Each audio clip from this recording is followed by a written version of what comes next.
देख रही है सियाही फैल तो नहीं गई, अभी संभाल ले, मरेगी ना कब्र में कोई आंसू पोंछने वाला नसीब नहीं होना है। और अब्बा क्या कह रही है, गैरत वाले लोग, अल्लाह का शुक्र है 7 पुरुषों से हया चली आ रही है। गैरत तो तेरी उसी दिन मर गई थी जब तेरी बेटी किसी खैर के आगे जूस का गिलास लेके खड़ी थी। तू तो जीते जी उस दिन मर गया था जिस दिन तेरी बेटी मीठा लेकर के किसी बेगैरत के आगे बिना दुपट्टे के खड़ी थी। तुझसे किसने कह दिया इज्जतें कहने से मिला करती है? इज्जत वाले वो नहीं जो खुद नारे लगाते हो, अपनी बेटियां नंगे सर खड़ी हो। इज्जत वाले वो होते हैं जिनकी बेटी मर तो जाती है लेकिन गैर की नजर अपने बालों तक पे पड़ने नहीं देती। शर्म नहीं आती है? मेरी लल्ली वेलकम करेगी और दूल्हा पहले घोड़े बैठ, अभी एक जगह गया, अल्लाह माफ करे, अब तो खुलवी छतें चल रही है गाड़ी की, उसमें को निकला पड़ा आधा। तो मैं कह रहा यार ये दूल्हा नीचे खड़ा है कि ऊपर है? अगर घोड़े पे होता तो ऊंचा होता, नीचे बैठा होता तो ये लोगों के लेवल का होता। मैंने कहीं खिच्चर पे तो नहीं बैठा लिया। हारन दिया गाड़ी का, थोड़ा लोग साइड हुए, क्या हो रहा, वेलकम हो रहा, दूल्हा आधा ऊपर आधा नीचे। मैंने कहा ये क्या? बोले कि गाड़ी में है, सनरूफ वाली गाड़ी है, दूल्हा आधा बाहर है आधा अंदर है? शर्म करो यार, दूल्हा बन के गए हो, गुंडे बन के नहीं गए हो। बदमाशी ना दिखाओ, दूल्हा बन के गए हो तो किसी के घर की इज्जत लेने गए हो, किसी के घर की इज्जत बन के जाया करो। मोटा हो जाएगा एक टाइम अगर जूस ना पिएगा। सबसे आगे पहला मीठा मैं खाऊंगा। वो गैरत कर यार, शर्म कर, शर्म कर, शर्म कर। अब्बा खड़ा है बातें कर रहा है ना, बेटियों को समझाओ, तुम कनीज़े फातिमा ज़हरा हो, तुम्हारी जिंदगी मगरिबी तहजीब में नहीं है, तुम्हारी जिंदगी मदीने वाले मुस्तफा की दी हुई तहजीब में है। जितने अंग्रेजों का कल्चर था वो हमारी कौम में आ गया। ना अब्बा ही रोकने तैयार है ना भैया ही। बेगैरती इसलिए बढ़ गई क्योंकि हराम के लुक़मे, हलाल के खाते तो रगों में गैरत होती। हजरत साद बिन उबादा हुजूर के सहाबी हैं, समझ रहे? बताऊं बात, कड़वी लग रही है ना, दवा जितनी ज्यादा कड़वी होती फायदा उतना ज्यादा करती है। बुरी लगे भली लगे कह के जाऊंगा, बैठ जा बेटे बैठ जा, अल्लाह करे तेरी शादी पे कोई सलामी करने ना आए, बैठ नीचे। तो सुने मेरी बात बहुत गौर से। हजरत साद बिन उबादा कह रहे बच्ची ही तो है, कोई बात ना, दिल है, चलो चली गई, सहेली लगती मौलाना, इस मारे चली। मौलाना के बाप का कुछ नहीं जागा, जिस दिन भागेगी तेरे ही बाप का जागा, सीधी बात है। आके कह रहा रात के 3 बजे तावीज दे दो, रात के 2 बजे से गायब है, क्योंकि लोट यहाँ पे फजर तक। अच्छा, हमारे तावीज में फजर तक लोटी आएगी? हमारी बीवी लड़के में के चली जाए, हमारे तावीज का हमारी जात से 8 दिन तक नहीं आती है। तेरी भागी बेटी हमारे तावीज से लोटी आएगी? अकल मारी गई है, अकल भाई, अकल मारी गई है। और कह रहा फजर तक आ जा, नहीं बदलो तरीके, शर्म आनी चाहिए हमें।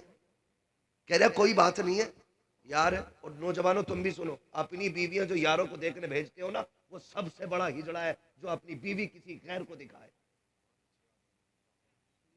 मैं उसे मर्द ही नहीं मानता हूं, इसलिए कि मर्द गैरत वाले होते हैं, बेगैरत नहीं होते।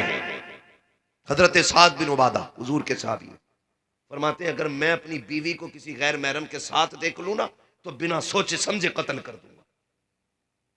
गैर महरम के साथ देख लूं, कलाई पकड़ने का जिक्र नहीं, मजाक का जिक्र नहीं, बातें करने का तज़किरा नहीं, अकेले बैठ के चोंचे लड़ाने का तज़किरा नहीं, सिर्फ ये कहते हैं अगर गैर महरम के साथ खड़ा देख लूं, कहते हैं बिना सोचे कत्ल कर दूंगा।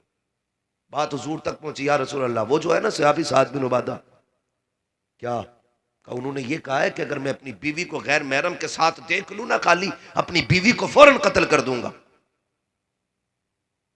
तो मेरे नबी ने जानते हो क्या फरमाया? हदीस का मफहूम है, सरकार फरमाते हैं क्या तुम्हें मेरे साद बिन उबादा की गैरत पे ताज्जुब हो रहा है? यानी कि ये तो मर्द की गैरत होती है, ये हिस्सा है उसकी गैरत का, तुम्हें मेरे साद की गैरत पे ताज्जुब है? कहते हैं खुदा की कसम मैं साद बिन उबादा से ज्यादा गैरत वाला हूं। सोचे साद बिन उबादा कहते कि मैं अपनी बीवी को गैर के साथ खड़ा देख लूं फौरन कत्ल कर दूंगा। और हुजूर ये कहते कि मैं साद से ज्यादा गैरत वाला हूं। और आका फरमाते मुझे पैदा करने वाले की इज्जत की कसम, मेरा रब हम सबसे ज्यादा गैरत वाला है। अब बताओ, शादीशुदा औरत का मामला यह तुम बेटियां हवाले कर देते हो गुंडों के। हद नहीं है कहीं भी। पीर साहब भी उसी घर में रुक रहे हैं जहां जवान लड़कियां ज्यादा है, और मुरीद भी फ्री कर दे रिया बेटियों को। कायनात में कोई भी पीर हो जाए, मदीने वाले से बड़ा पीर नहीं हो सकता है। औरतों ने हुजूर से मुसाफा करने की ख्वाहिश जाहिर की थी। मेरे नबी ने फरमाया था मैं दुनिया में औरतों से मुसाफा करने के लिए नहीं आया है।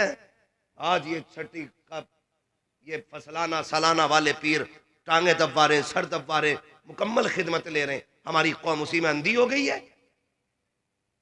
गैरत पैदा करो, गैरत। जिसमें गैरत नहीं वो मर्द कहलाने का हकदार नहीं है।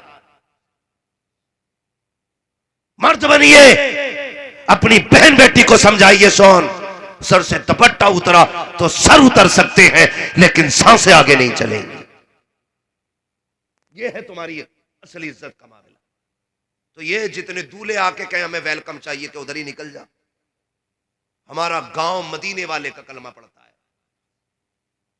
और किसी बेगैरत को हम अपने गांव का दामाद नहीं बनाएंगे। ये कब होगा? जब पूरा गांव इस बात पे आके खड़ा हो जाए कि हमारे गांव में किसी बारात का इस्तकबाल नहीं होगा। करना ही है तो दामाद का इस्तकबाल लड़के करें, ये क्यों नहीं करते? नौजवान जाए, ये जाके इस्तकबाल करें। लड़कियां कर रही है यार, फूल डाल रही है, पूरी जिंदगी अपने शोहर के मुंह पे पानी के चंद कतरे नहीं डालेंगी, बेगैरतों के लिए फूल डाल रही है।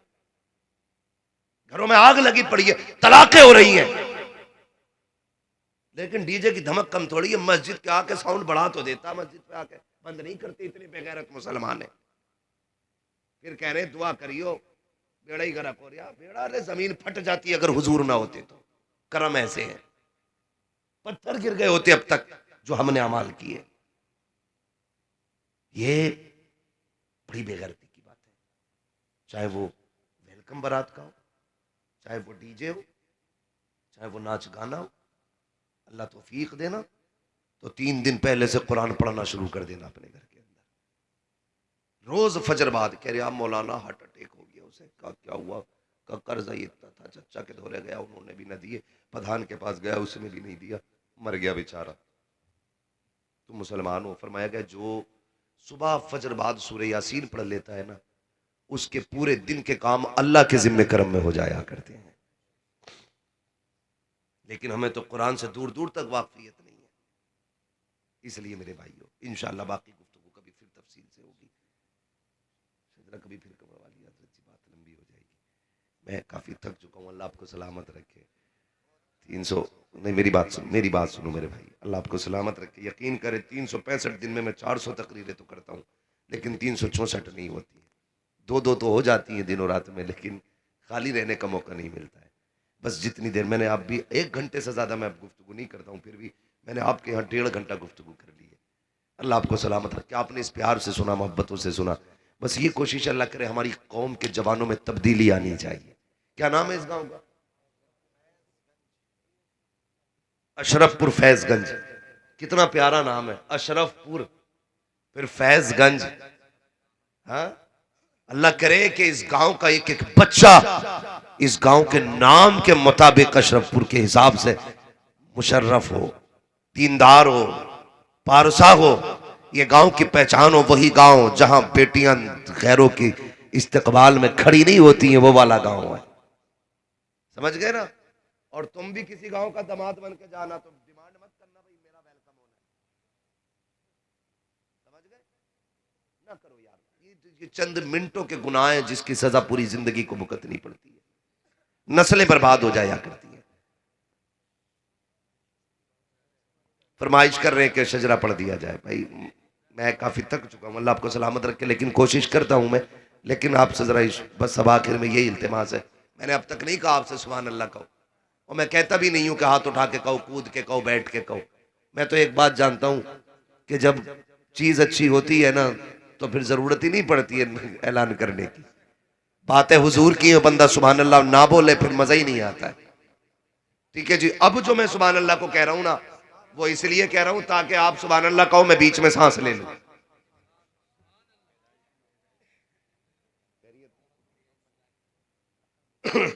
समझ गए मेरी बात? इसलिए मैं कह रहा हूं, हाथ का इशारा करूंगा समझ लेना मेरी सांस टूट रही है, मुझे सांस लेना है। आपको बीच में क्या बोलना है?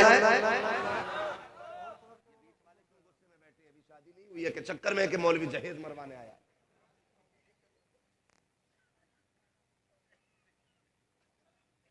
अगर नाराज नहीं है तो फिर सारे बोले जरा सुभान अल्लाह।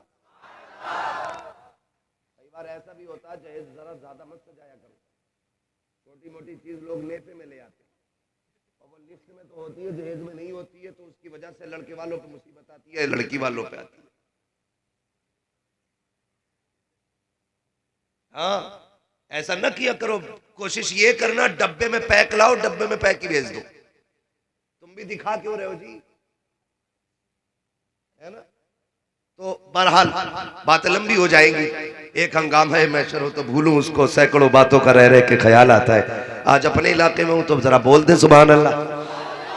ये जो खड़े हैं ना, ये हाशिम भाई वगैरह, ये सारे लोग जो है ना, ये आपकी हकीकत दिखाने के लिए खड़े। हाँ, और कैमरे वाले भी यार कभी कभी बड़ा सितम कर देते हैं। वहां से काट के डालेंगे जहां से नहीं काटनी चाहिए।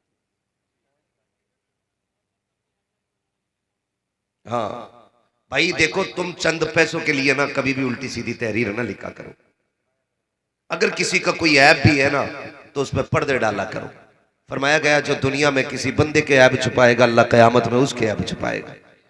लेकिन हमारी वजह से कितने घरों में तलाकें हो गई, हमारी हेडलाइनों की वजह से कितनी इमामतें चली गई, कितने लोगों ने कुफ्र के फतवे दे दिए। ये नहीं कि भाई मसला तो ये कुल मिलाकर के मैं ये नहीं कहता कि आदमी बंदा गलती से तौबा ना करे। हर तकरीर में ना आखिर में बंदा तौबा करते ही है, तौबा करते ही है, लेकिन पता नहीं चलता, फिर बातें इतनी हो जाती। देखो मौलवी ने क्या बोल दिया। अब तो हमारी हेडलाइनों की वजह से ना स्टेज पे जूते चलने लगे। इससे बेहतर कि तुम्हारे रास्ते तंग हो जाएं, अपने आप को संवार ले भाई। कभी कोई उल्टी सीधी हेडलाइनें ना बनाए जिसकी वजह से लोग धोखे में आ जाए। कभी कहते हैं क्या हुआ अमेरिका में, अब लोग उंगली मार के देख रहे हैं क्या हुआ, पता चला वहां पे सब्जी बिक रही है। क्या हुआ अमेरिका में, ऐसा लगे जैसे कयामत आ गई अमेरिका में, यहाँ 10 साल बाद आएगी ना। झूठ बोल के 1 रुपया नहीं कमाना है, 1 पैसा नहीं कमाना है। गलत दवा से फसल खराब होती है, गलत रोजी से नस्ल खराब हो जाती है। ठीक है जी, जरा कह दे सुभान अल्लाह। इतनी जोर से सुभान अल्लाह कहे मुझे लगे आप थके नहीं है। 1 मिनट अभी देखो सारे बोलेंगे। अगली एक सवाल करूंगा, सिर्फ एक सवाल। एक बात बताओ मुझे, तुम भूख तो नहीं लगी? खा पी के भी आए ना घर से, जो जितना अच्छा खा के आया उतनी जोर से जरा बोले सुभान अल्लाह।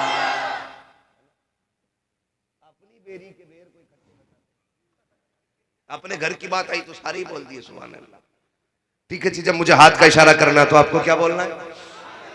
आदम के बेटे शीश, शीश के बेटे अनस, अनस के बेटे कैनान, कैनान के बेटे महलाइल, महलाइल के बेटे ब्यार, प्यारत के बेटे इदरीस, इदरीस के बेटे मुतवशिर, मुतवशिर के बेटे लमकने के नाम, लमकने के नाम के बेटे नूह, नूह के बेटे साम, साम के बेटे जुल्हार, जुल्हार के बेटे शालेक, शालेक के बेटे आबिर, आबिर के बेटे दाता, दाता के बेटे रावा, रावा के बेटे सारू, सारू के बेटे नाखुर, नाखुर के बेटे तारिक, तारिक के बेटे इब्राहिम खलीलुल्लाह, इब्राहिम खलीलुल्लाह के बेटे इस्माइल ज़बीहुल्लाह, इस्माइल ज़बीहुल्लाह के बेटे केदार, केदार के बेटे वाम, वाम के बेटे हमल, हमल के बेटे साबित, साबित के बेटे सलमान, सलमान के बेटे रईसा, रईसा के बेटे इलियासा, इलियासा के बेटे औद के बेटे हव्वा, हव्वा के बेटे नदरान, नदरान के बेटे मोहित, मोहित के बेटे नदार, नदार के बेटे मुद्र, मुद्र के बेटे इलियास, इलियास के बेटे मुद्रिका, मुद्रिका के बेटे खदीमा, खदीमा के बेटे किनाना, किनाना के बेटे नदर, नदर के बेटे मालिक, मालिक के बेटे फार, फार के बेटे गालिब, गालिब के बेटे लुई, लुई के बेटे काब, काब के बेटे मुर्रा, मुर्रा के बेटे किलाब, किलाब के बेटे कुसई, कुसई के बेटे अब्द मनाफ, अब्द मनाफ के बेटे हाशिम है, हाशिम के बेटे